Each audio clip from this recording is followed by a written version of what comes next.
नमस्कार दोस्तों, स्वागत है आपका आज के मुख्य समाचार में, जिसमें सबसे पहली और बड़ी खबर में आपको बताएंगे कि भारत चीन सीमा पर तैनात सैनिकों को दी गई घातक राइफल और दुश्मनों का सफाया करने का दे दिया गया आदेश। और इसी के साथ दूसरी बड़ी खबर में आपको बताएंगे कि यूएन में चीन की सबसे बड़ी बेइज्जती, 39 देशों ने एक साथ इस मामले पर चीन को घेरा। और तीसरी बड़ी खबर में जिक्र होगा कि अमेरिका ने फिर से दोहराया कि भारत के साथ सीमा पर जो विवाद है उसमें चीन की गलती है। जी हां दोस्तों, हर एक खबर की गहराई में आपको ले जाएंगे, लेकिन उससे पहले अगर आपको भी देश की सेना और पीएम मोदी पर पूरा भरोसा है तो आप अभी इस वीडियो को लाइक कीजिए और इस लाल बटन को दबा के इस चैनल को फ्री में सब्सक्राइब करके घंटी बजाइए और कमेंट में लिखिए जय हिंद। दोस्तों, रुक करते तमाम बड़ी खबरों की तरफ।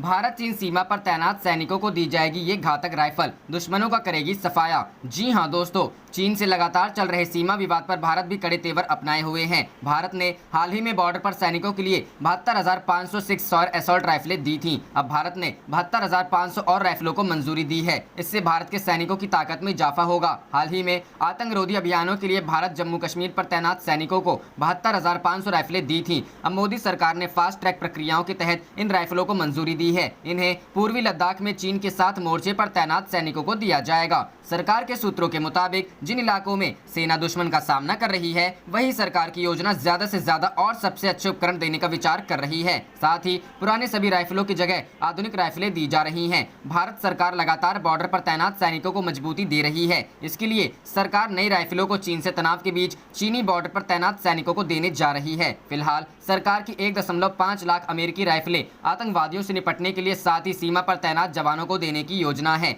चीन से लगातार सीमा विवाद पर हो रही वार्ताएं विफल रही हैं, जिसके कारण सीमा पर तनाव जारी है। कुछ समय पहले सीमा पर सैनिकों के बीच झड़पें भी हुई थीं, जिससे आने वाले समय में चीन से टकराने की संभावनाएं बढ़ रही हैं। इसलिए सरकार सेना की बॉर्डर पर ताकत बढ़ा रही है। हाल ही में रक्षा मंत्रालय ने इजराइल से 16,000 लाइट मशीन गन्स का सौदा किया है। अब अमेरिका से इन राइफलों के आने जाने से सेना काफी मजबूत होगी। साथ ही अन्य सुरक्षा कर्मियों के लिए AK-203 का उत्पादन अमेठी में किया जा रहा है, जिसे भारत और रूस साथ मिलकर बना रहे हैं। मेक इन इंडिया राइफल के आ जाने के बाद सेना की लगभग पुरानी राइफलों को हटा दिया जाएगा। रुक करते हैं अगली खबर की तरफ। यूएन में चीन की सबसे बड़ी बेइज्जती, 39 देशों ने इस मामले पर की घेराबंदी। जी हां दोस्तों, दुनिया के सबसे बड़े मंच पर चीन को फटकार खानी पड़ी है। संयुक्त राष्ट्र संघ में हांगकांग, तिब्बत और अपने ही देश के वीगर मुसलमानों के मानवाधिकार को चलने पर लंबे समय से दुनिया की आलोचना का सामना कर रहे चीन के खिलाफ संयुक्त राष्ट्र के अधिवेशन में 39 देशों ने आवाज उठाते हुए जमकर लताड़ लगाई। यूएन समिट में करीब 40 पश्चिमी देशों ने चीनी HR पॉलिसी और अल्पसंख्यक समूहों के साथ चीन के बर्ताव को लेकर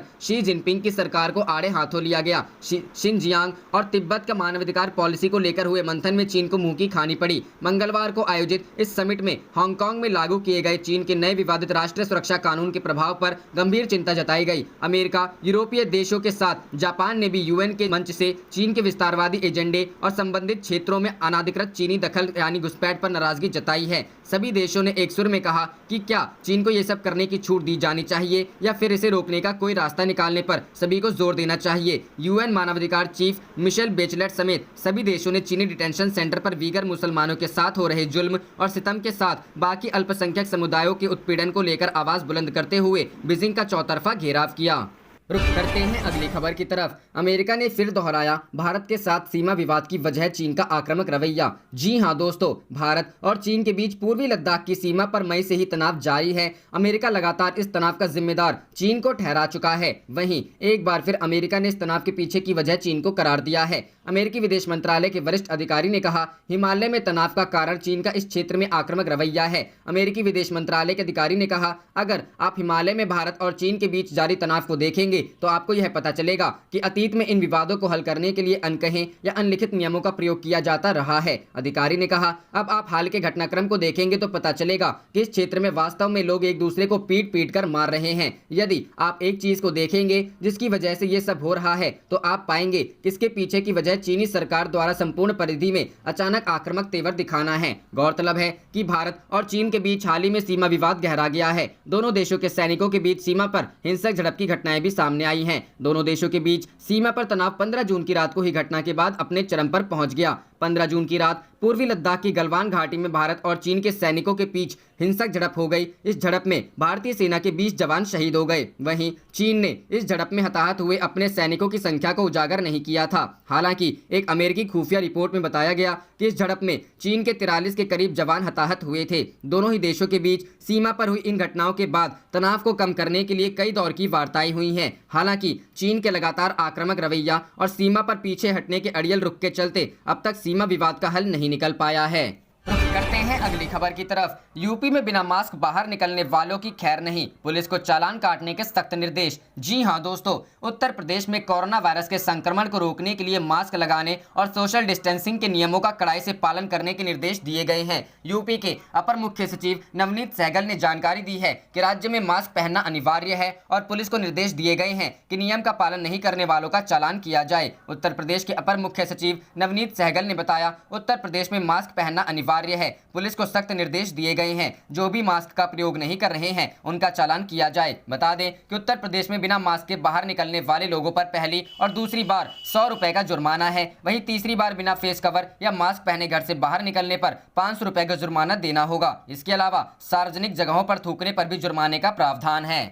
रुख करते हैं अगली खबर की तरफ। भारतीय रेलवे ने टिकट आरक्षण के नियमों में किया बड़ा बदलाव, जाने अब यात्रियों को क्या सुविधा मिलेगी। जी हां दोस्तों, कोरोना काल में रेलवे ने टिकट आरक्षण के नियमों में बदलाव किया है। अब ट्रेनों में टिकट आरक्षण का दूसरा चार्ट ट्रेन के स्टेशन से खुलने से आधे घंटे पहले जारी किया जाएगा। भारतीय रेलवे ने स्टेशनों से ट्रेनों के निर्धारित प्रस्थान के समय से आधा घंटा पहले द्वितीय आरक्षण तालिका तैयार करने की पिछली प्रणाली को 10 अक्टूबर से बहाल करने का मंगलवार को निर्णय लिया। बता दें कि पिछले कुछ महीने से कोरोना वायरस महामारी के मद्देनजर यह अवधि निर्धारित प्रस्थान समय से 2 घंटे पहले कर दी गई थी। एक बयान में रेलवे ने कहा कि कोविड-19 से पूर्व के दिशा निर्देशों के तहत पहली आरक्षण तालिका ट्रेनों के निर्धारित प्रस्थान समय से कम 4 घंटे पहले तैयार की जाती थी, ताकि उपलब्ध बर्थ द्वितीय आरक्षण तालिका के तैयार होने तक पहले आओ पहले पाओ के आधार पर पीआरएस काउंटरों और इंटरनेट के माध्यम से बुक किए जा सके। रेलवे ने कहा कि द्वितीय आरक्षण तालिका ट्रेनों के निर्धारित परिवर्तित प्रस्थान समय से 30 मिनट से लेकर 5 मिनट पहले तक तैयार की जाती थी। पहले से बुक टिकट भी रिफंड के प्रावधानों के अनुसार इस दौरान रद्द किए जा सकते थे। उसने कहा कि कोरोना वायरस महामारी के चलते द्वितीय आरक्षण तालिका बनाने का समय ट्रेनों के निर्धारित परिवर्तित प्रस्थान समय से आधा घंटा पहले से बढ़ाकर 2 घंटा पहले करने का निर्देश दिया गया था। उसने कहा, रेल यात्रियों के लिए सुविधा सुनिश्चित करने के वास्ते जोनल रेलवे द्वारा किए गए अनुरोध के हिसाब से इस मामले पर विचार किया गया और तय किया गया कि द्वितीय आरक्षण तालिका ट्रेनों के निर्धारित परिवर्तित प्रस्थान समय से कम आधा घंटा पहले तैयार कर ली जाए। उसने कहा, उसके हिसाब से ऑनलाइन और पीआरएस टिकट काउंटरों पर टिकट बुकिंग सुविधा द्वितीय आरक्षण तालिका के तैयार होने से पहले उपलब्ध होंगी। CRIS सॉफ्टवेयर में जरूरी बदलाव करेगा ताकि 10 अक्टूबर से इस व्यवस्था को बहाल किया जा सके। गौरतलब है कि भारतीय रेलवे ने 25 मार्च से राष्ट्रीय लॉकडाउन के चलते सभी यात्री ट्रेन सेवाएं निलंबित कर दी थी। हालांकि उसने चरणबद्ध तरीके से अपनी सेवाएं बहाल की, जिसकी शुरुआत 1 मई से प्रवासी मजदूरों को उनके गृह राज्य पहुंचाने के लिए श्रमिक स्पेशल शुरू करने से हुई। रुख करते हैं अगली खबर की तरफ। लद्दाख में अब भड़की चिंगारी तो थामना मुश्किल, साफ बोला भारत, तुम पहले आए हो तो पहले ही जाओगे। जी हां दोस्तों, वास्तविक नियंत्रण रेखा पर पूर्वी लद्दाख के करीब एक अबूझ सी शांति छाई हुई है। भारत और चीन के सैनिक बिल्कुल आमने सामने खड़े हैं। तनाव अभी भी चरम पर है। एक छोटी सी चिंगारी भी बड़ी आग भड़का सकती है। जरा सी गड़बड़ हुई गलवान से भी बड़ी घटना सामने आ सकती है और फिर उसे थामना मुश्किल हो जाएगा। पहले आए पहले जाओ। भारत ने एक बार फिर चीन से 2 टूक कहा है कि वह LAC से अपनी सेना को पूरी तरह हटा ले। 7वें दौर की बातचीत में भारत ने चीन से कहा था, पहले आए पहले जाओ की तर्ज पर उसके सैनिकों को LAC और पूर्वी लद्दाख से हटना होगा। बता दें कि 12 अक्टूबर को दोनों देशों के बीच फिर से बातचीत प्रस्तावित है। चालबाज चीन की चुप्पी। भारत के 2 टूक बाद के बाद भी चालबाज चीन अभी चुप है। उसने जमीनी स्तर पर ऐसा कोई भी कदम नहीं उठाए हैं जो यह साबित करे कि उसकी मंशा तनाव कम करने की है। रक्षा मंत्रालय के एक वरिष्ठ अधिकारी ने बताया कि चीन के धोखे के इतिहास को देखते हुए भारत ने पूरी तैयारी रखकर रखी है। सेनाएं उच्चतम स्तर पर सतर्क है। चीन और भारत के विदेश मंत्रियों के बीच 10 सितंबर को हुई बातचीत के बाद हालांकि ड्रैगन ने कोई भड़काऊ कदम नहीं उठाया है, लेकिन LAC पर तनाव में कोई कमी नहीं दिख रही है। LAC पर दोनों पक्षों के हजारों सैनिक तैनात हैं। ऐसी स्थिति में थोड़ी सी भी गड़बड़ी मामले को बिगाड़ सकती है। सूत्रों ने बताया कि अभी तनाव कम होते नहीं दिख रहे हैं। भारत ने पूरी तैयारी कर रखी है। ठंड में के मौसम के लिए भारतीय सेना ने उच्चतम स्तर के लिए तैयार है। भारत को भरोसा है कि कि चीन को मात देने के लिए भारतीय सैनिक पूरी तरह ट्रेंड हैं। ऊंचाई और पहाड़ी इलाकों में लड़ाई में भारतीय सेना को महारत हासिल है। पैंगोंग और फिंगर 4 पर भारत की पैठ बढ़ने के बाद अब नई दिल्ली चीन को कोई ढील देने के मूड में नहीं है।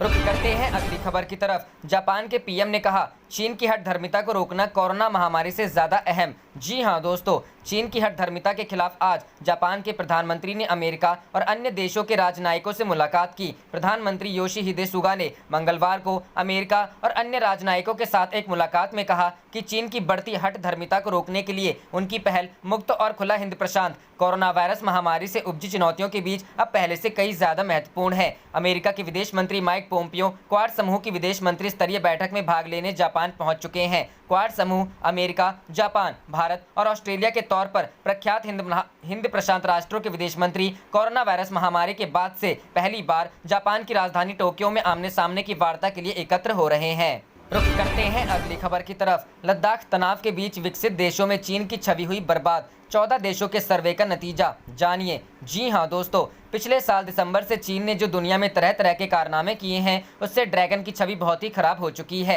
हालांकि ऐसी धारणा तो कोरोना वायरस और पड़ोसी मुल्कों के साथ तनाव बढ़ाने की उसकी कोशिशों के चलते पहले से ही शुरू हो गई थी, लेकिन अब एक जाने माने इंटरनेशनल सर्वे ने इस पर मुहर लगा दी है। प्यू रिसर्च सेंटर ने चीन और शी जिनपिंग को लेकर मंगलवार को एक ताज़ा सर्वे जारी किया है, जिसके मुताबिक दुनिया के विकसित देशों में चीन के खिलाफ नकारात्मक धारणा में बहुत ही ज्यादा इजाफा हुआ है। चीन की छवि तबाह हुई। प्यू रिसर्च सेंटर के सर्वे के नतीजे पर गौर करें तो खासकर ऑस्ट्रेलिया और ब्रिटेन जैसे देशों में चीन की छवि पूरी तरह से बर्बाद हो चुकी है। यह सर्वे ऐसे वक्त में आया है जब चीन भारत समेत अपने दूसरे पड़ोसी मुल्कों से कई तरह के कूटनीतिक विवादों को बढ़ाने में लगा हुआ है। वह बहुत ही ज्यादा आक्रामक रवैया अपना रहा है और कई देशों के साथ वह व्यापार को लेकर भी पंगे ले रहा है। जिन 14 देशों में यह सर्वे किया गया है, वहाँ के ज्यादातर लोग चीन के खिलाफ नजरिया रखते हैं। यह सर्वे 10 जून से लेकर 3 अगस्त के बीच टेलीफोन के जरिए 14 देशों के 14,276 लोगों से हुए सवालों पर आधारित है। रुख करते हैं अगली खबर की तरफ। बिहार चुनाव, एनडीए में हुआ सीट बंटवारा। जेडीयू प्लस 122 और बीजेपी 121 सीटों पर लड़ेगी चुनाव। जी हां दोस्तों, बिहार विधानसभा चुनाव के लिए एनडीए में सीटों का बंटवारा हो गया है। 243 सीटों वाली बिहार विधानसभा में जेडीयू को 122 सीटें मिली है। इसमें से जेडीयू अपने कोटे से जीतन राम मांझी की हिंदुस्तानी आवाम मोर्चा को 7 सीटें देंगी। इस तरह से जेडीयू 115 सीटों पर चुनाव लड़ेगी। भारतीय जनता पार्टी को 121 सीटें मिली है। बीजेपी अपने कोटे से मुकेश सहनी की विकासशील इंसान पार्टी को कुछ सीटें देंगी। आज पटना में प्रेस कॉन्फ्रेंस के दौरान बिहार के मुख्यमंत्री नीतीश कुमार ने सीटों के बंटवारे की घोषणा की। नीतीश कुमार ने कहा कि एनडीए अपने काम के दम पर राज्य में चुनाव लड़ेगी। प्रेस कॉन्फ्रेंस के दौरान डिप्टी सीएम सुशील मोदी ने कहा कि अगर आज रामविलास पासवान जी स्वस्थ रहते तो ये परिस्थिति पैदा नहीं होती। उन्होंने कहा कि आवश्यकता पड़ेगी तो हम चुनाव आयोग को लिख कर देंगे कि एनडीए से जुड़े सिर्फ 4 दल ही प्रधानमंत्री के चित्र का इस्तेमाल कर सकते हैं। अन्य किसी को प्रधानमंत्री का चित्र इस्तेमाल करने का अधिकार नहीं होगा। संख्या चाहे जिसकी जितनी आए, लेकिन मुख्यमंत्री नीतीश कुमार ही बनेंगे। इसके लेकर किसी को कोई दुविधा नहीं होनी चाहिए। इस दौरान बीजेपी के प्रदेश अध्यक्ष संजय जायसवाल ने कहा कि नीतीश कुमार के नेतृत्व में ही बीजेपी चुनाव लड़ेगी और सरकार बनाएगी। इसमें किसी प्रकार के शक की गुंजाइश नहीं है। संजय जायसवाल ने कहा कि एनडीए के नेता चाहते हैं कि रामविलास पासवान जल्द स्वस्थ हो जाएं, लेकिन बिहार में बीजेपी नीतीश कुमार के नेतृत्व में चुनाव लड़ेगी, इस बारे में पूरी स्पष्टता है। रुख करते हैं अगली खबर की तरफ। भारतीय वायुसेना का दिखा शौर्य, आकाश में गूंजी राफेल की गर्जना। जी हां दोस्तों, air force day full dress rehearsal में पहली बार शामिल हुआ लड़ाकू विमान राफेल। आसमान में किया शक्ति का प्रदर्शन। स्वदेशी विमान राफेल ने दिखाया दम। रोमांचक करतबों ने खूब बटोरी तालियां। स्वदेशी तेजस्वी भी छाया। टीम सारंग और सूर्य किरण विमानों ने आकाश में दिखाई हैरत अंगेज करतब। कोविड-19 दिखा असर, दर्शकों की संख्या हुई आधी। सोशल डिस्टेंसिंग का हुआ पालन। 8 अक्टूबर को एयरफोर्स डे से पहले मंगलवार को हिंडन एयरफोर्स स्टेशन पर हुए फुल ड्रेस रिहर्सल में भारतीय वायुसेना ने धरती और आसमान में शौर्य दिखाया। फुल ड्रेस रिहर्सल में पहली बार लड़ाकू विमान राफेल की आकाश में गर्जना सुनाई दी। जैसे ही आसमान में राफेल ने अपनी शक्ति और क्षमताओं का प्रदर्शन किया, राफेल ने वैसे ही माहौल में रोमांच भर गया। राफेल के साथ स्वदेशी तेजस विमान ने अपनी ताकत का एहसास कराया। वहीं Sukhoi 30, MKI, Mirage 2000, Jaguar MiG 29, Globemaster और हरक्यूलिस विमानों की क्षमता फुल ड्रेस रिहर्सल में देखने को मिली। फुल ड्रेस रिहर्सल में कोविड-19 का असर साफ दिखाई दिया। सोशल डिस्टेंसिंग के नियमों को ध्यान में रखते हुए लोगों को बैठाया गया। दर्शकों में आम लोगों की जगह वायुसेना जवानों के परिवार के लोगों और एनसीसी कैंडिडेट्स की संख्या अधिक रही। फुल ड्रेस रिहर्सल के चलते लागू किए गए रूट डायवर्जन के कारण महानगर में विभिन्न मार्गों पर लोगों को जाम से दो चार होना पड़ा। फुल ड्रेस रिहर्सल का मुख्य आकर्षण का केंद्र राफेल विमान रहा। फुल ड्रेस रिहर्सल में सबसे पहले आकाशगंगा पैराट्रूपर्स की टीम ने 8000 फीट की ऊंचाई से पैराशूट से समारोह स्थल पर जंप किया। पैरा जंपर्स ने स्काई डाइविंग के कई करतब दिखाए। फिर परेड मार्च में वायुसेना के जवान कदम ताल करते दिखाई दिए। इसके बाद निशान टोली के मंच के सामने के गुजरते ही सभी जवानों ने सैल्यूट और कार्यक्रम में आए लोगों ने खड़े होकर अभिवादन किया। बृहस्पतिवार को एयरफोर्स डे पर air chief marshal RKS Bhadauria उत्कृष्ट सेवा के लिए कई जवानों को सम्मानित करेंगे, उसका भी अभ्यास किया गया। रुख करते हैं अगली खबर की तरफ। भारत को अपनी लड़ाई खुद लड़नी होगी, अमेरिकी तैनाती उनके नजरिए से की गई। IAF प्रमुख जी हां दोस्तों, यह बताते हुए कि चीन के साथ सीमा तनाव के संबंध में अमेरिकी सेनाओं के साथ कोई समन्वय नहीं किया गया है। वायुसेना प्रमुख RKS भदौरिया ने सोमवार को कहा कि भारत को अपनी लड़ाई अपने दम पर लड़नी चाहिए और इसके लिए वह दूसरों पर भरोसा नहीं कर सकता। वायुसेना प्रमुख ने वार्षिक वायुसेना दिवस प्रेस कॉन्फ्रेंस को संबोधित करते हुए कहा कि भारत दूसरों से समर्थन के साथ युद्ध के प्रयासों की योजना नहीं बनाता है और सब कुछ अपने दम पर करता है। उन्होंने चीन के साथ भारत की सीमा पर तनाव और हिंद महासागर में अमेरिकी सैन्य साजो सामान की तैनाती के बीच किसी भी संबंध को खारिज कर दिया और कहा कि अमेरिकी तैनाती उनके दृष्टिकोण के अनुसार की गई है। उन्होंने कहा, अमेरिकी तैनाती उनके दृष्टिकोण के अनुसार की जाती है। हम किसी और के समर्थन से अपने प्रयासों की योजना नहीं बनाते हैं। वे हमारे साथ समन्वय में तैनात नहीं किए गए हैं। हमें अपनी लड़ाई खुद लड़नी होगी। कोई भी हमारे लिए हमारी लड़ाई नहीं लड़ेगा, हमें इसे खुद ही लड़ना होगा। वायुसेना प्रमुख को उन रिपोर्टों पर टिप्पणी करने के लिए कहा गया था जिनके अनुसार हिंद महासागर में B-2 बम वर्षकों की अमेरिकी तैनाती के पीछे की वजह लद्दाख में किसी भी चीनी दुस्साहस को रोकने का कदम बताया गया था। भारतीय वायुसेना ने 36 और राफेल लड़ाकू विमानों के दूसरे बैच को खरीदने की संभावना पर वायुसेना प्रमुख ने कहा कि यह एक जटिल विषय है और बल इसके लिए विभिन्न विकल्पों पर विचार कर रहा है। हालांकि उन्होंने ऐसी किसी भी योजना के होने से इनकार नहीं किया है। रुख करते हैं अगली खबर की तरफ। कारोबार के क्षेत्र में चीन को टक्कर देने के लिए सरकार की सहायता की दरकार। जी हां दोस्तों, चीन भारत बॉर्डर पर महीनों से तनातनी के बीच दीपावली के त्योहार पर चीन के बने उत्पादों के चंगुल से बाहर निकलने की भागीरथ पैलेस में छटपटाहट दिख रही है। बात जब भी चीनी उत्पादों को टक्कर देने की होती है तब ध्यान एशिया के बड़े बिजली के सामान के बाजारों में शामिल भागीरथ पैलेस पर चला जाता है। 5000 से अधिक थोक दुकानों वाले इस बाजार पर दीपावली के उत्पादों के मामले में हाल के वर्षों में तकरीबन 80% तक चीनी उत्पादों का कब्जा रहा है। चीन के साथ जब से बॉर्डर पर युद्ध जैसी स्थिति है तब से इस बाजार में चीन के प्रति नाराजगी देखी जा रही है। दुकानदारों ने चीनी उत्पादों को ऑर्डर देना काफी कम कर दिया है, पर बात इतने से खत्म नहीं होती है। कारोबारी कहते हैं कि ग्राहकों में देसी उत्पादों की मांग काफी है। लोग अधिक पैसे में भी देसी उत्पाद खरीदना चाहते हैं, पर बाजार में सामानों की पूरी श्रृंखला उपलब्ध नहीं है या उपलब्धता सीमित है। वैसे हाल ही के वर्षों में कुछ देसी उत्पाद भी बाजार में जगह बनाने लगे हैं, पर इसका स्थायी समाधान निकालने की आवश्यकता है। यह तभी निकलेगा जब उत्पादन के लिए सरकारें गंभीरता से इस दिशा में उद्योग को प्रोत्साहित करें। दीपावली पर झालर, बिजली के लैंप, झूमर, दीपक, पूजा की थाली व मंदिर समेत अन्य उत्पाद बिकते हैं जो इस बाजार के देश के अन्य भागों में जाते हैं। पूरा बाजार तकरीबन 15 से 20 हजार करोड़ रुपए का है। इस वर्ष अप्रैल में जब बॉर्डर पर तनाव था तब बाजार ने पूरी तरह से चीनी उत्पादों का बहिष्कार कर दिया था और सरकार से आग्रह किया था कि देसी उत्पादों की उपलब्धता की ओर वह त्वरित ध्यान दे। वैसे प्रधानमंत्री नरेंद्र मोदी ने वोकल फॉर लोकल पर आत्मनिर्भर भारत का नारा दिया और उस दिशा में कदम आगे बढ़ाए। यहाँ के व्यापारियों का कहना है कि इस दिशा में सरकार को और तेजी दिखाने की जरूरत है, क्योंकि बाजार में माल की उपलब्धता अगर नहीं होती है तो मजबूरी में दुकानदारों को कदम वापस लेने पड़ सकते हैं।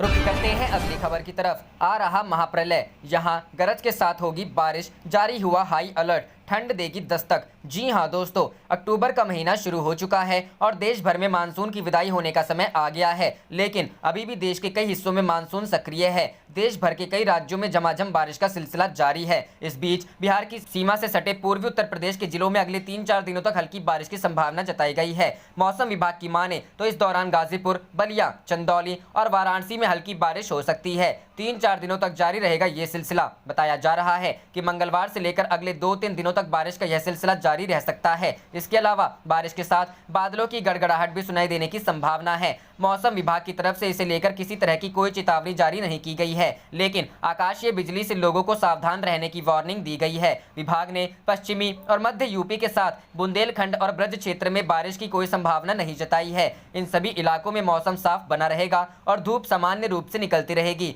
सिर्फ पूर्वी यूपी के कुछ जिलों में ही हल्की बारिश का अनुमान जताया गया है। बता दें कि पूर्वी यूपी में ठंड बिल्कुल सामने आकर खड़ी हो गई है। इसके बाद हल्की बूंदाबांदी के चलते तापमान में और गिरावट आ जाएगी। रात के तापमान में पहले से ही गिरावट आ चुकी है। वहीं बूंदाबांदी के बाद दिन के तापमान में भी थोड़ी कमी आने की संभावना जताई गई है। इन दिनों दिन और रात के तापमान में लगभग 10 से 15 डिग्री सेल्सियस का अंतर देखने को मिल रहा है। दिन में जहां अधिकतम तापमान 35 से 36 डिग्री सेल्सियस दर्ज हो रहा है, तो वहीं रात में न्यूनतम तापमान 20 से 31 डिग्री सेल्सियस के बीच चला जा रहा है। वहीं तापमान में इतना बड़ा अंतर सेहत के लिए बिल्कुल अच्छा नहीं माना जा रहा है। इस बारे में डॉक्टरों का कहना है कि तापमान में इतना ज्यादा अंतर लोगों को बीमार कर रहा है। साथ ही ये संभावना जताई जा रही है कि तापमान में इस अंतर के चलते आने वाले दिनों में सर्दी, खांसी, जुकाम, बदन दर्द और हल्के बुखार की समस्या और बढ़ सकती है, क्योंकि तब दिन और रात के तापमान का यह अंतर और भी बढ़ सकता है।